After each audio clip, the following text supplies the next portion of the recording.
राजीव जी, मैं विनोद अग्निहोत्री बोल रहा हूँ। एक छोटा सा सवाल आपसे है, बड़ा मासूम सा। आपने बिल्कुल सही कहा कि भारतीय जो लोकतंत्र है और जो संसदीय प्रणाली है उसमें निर्वाचित सांसदों को ही अधिकार है प्रधानमंत्री चुनने का। ये राष्ट्रपति प्रणाली जो है पिछले कुछ वर्षों से देश में चल गई है, तो ये इंडिया गठबंधन उसको नहीं अपना रहा, वो संसदीय। लेकिन जब बिहार का चुनाव होता है तो अब नीतीश कुमार जी को मुख्यमंत्री पहले ही डिक्लेयर कर देते हैं। उत्तर प्रदेश में समाजवादी पार्टी अखिलेश जी को डिक्लेयर कर देती है, बंगाल में ममता जी को डिक्लेयर कर देती है। तब संसदीय प्रणाली और विधायकों के अधिकार कहाँ चले जाते हैं? यही प्रश्न बीजेपी के लिए भी है, ऐसा नहीं आप ही के लिए। नहीं। देखिए विनोद जी, मैंने जो कुछ भी कहा देश के वरिष्ठतम पत्रकारों में जी, मैंने कहा संघीय ढांचा, भाषाओं की जो विविधता है इस देश में, अलग अलग राज्य, अलग अलग तरह की सोच, अलग अलग समस्याएं, अलग अलग राज्यों में जो प्राथमिकताएं हैं वो अलग अलग है। और इसमें इससे बेहतर और आदर्श स्थिति नहीं हो सकती है कि संघीय ढांचे की जो आवश्यकताएं हैं, उनकी जो अपेक्षाएं हैं, उनके अनुरूप चुनाव के नतीजों का इंतजार कीजिए। जो निर्वाचित सांसद हैं वो 140 करोड़ लोगों की भावनाओं का प्रतिनिधित्व करेंगे और वही तय करें कि देश का प्रधानमंत्री कौन हो।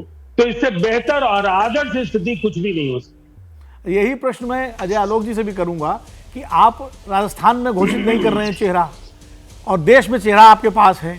कई राज्यों में चेहरा घोषित करते हैं, कहीं नहीं करते हैं। तो ये जो दोहरे मानदंड है राजनीतिक दलों के भारतीय लोकतंत्र में, चाहे पक्ष हो या विपक्ष, इस पर एक स्पष्टता होनी चाहिए। बिल्कुल विनोद जी, आपने ठीक कहा, बिल्कुल स्पष्टता होनी चाहिए। किसी भी राष्ट्र के परिप्रेक्ष्य में अगर कोई दल है तो उस दल का एक नेता होना चाहिए जिसकी क्लैरिटी रहे, जिसका विजन चले। उस क्लैरिटी में हमारे पास नरेंद्र मोदी जी हैं। अगर आप प्रदेशों में आएंगे तो प्रदेशों में किसी प्रदेश में चेहरा घोषित नहीं करते हैं, किसी में घोषित करते हैं, तो वो हमारी रणनीति के तहत होता है। लेकिन ये जो घमंडिया की हम बात कर रहे हैं, इसमें कोई नेतृत्व नहीं है। इसमें सारे के सारे नेतृत्व अपने आप में हर व्यक्ति में मौजूद हैं। तो एक नेतृत्व नहीं होना ये बहुत बड़ा प्रश्न लगाता है। और मैंने जो बोला राजीव जी, मेरे नीतीश जी के सूझबूझ और बाकी चीज़ पे सवाल नहीं उठाए थे। मैंने बस 2 दिन पहले का हालिया एग्जाम्पल दिया था जब चंद्रयान के बारे में वो भूल गए थे। और वो क्यों भूले थे आप भी मुझसे बेहतर जानते हैं, आज की तारीख में पूरा बिहार जानता है। उनकी मानसिक अवस्था ठीक नहीं है, वो याददाश्त कमजोर हो गई है, भूलने लगे चीज़ों को। उम्र का प्रभाव पड़ रहा है, तो उसमें क्या बड़ी बात है? हर व्यक्ति के साथ होता है। इसलिए इसको व्यक्तिगत ये डिबेट का इशू नहीं है, ये डिबेट का इशू नहीं है। दूसरे फ्रेंड में कुछ और दिखता है। एक मिनट। जैसे ही घड़ी का काटा दोपहर 2:30 पे आए, बबीता जी का दिल सास बहू साजिश के लिए मचल जाए।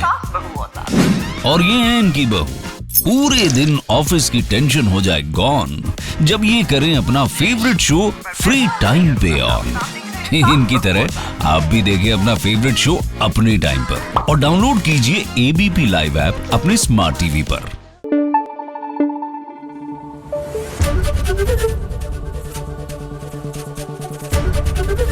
एबीपी न्यूज आपको रखे आगे।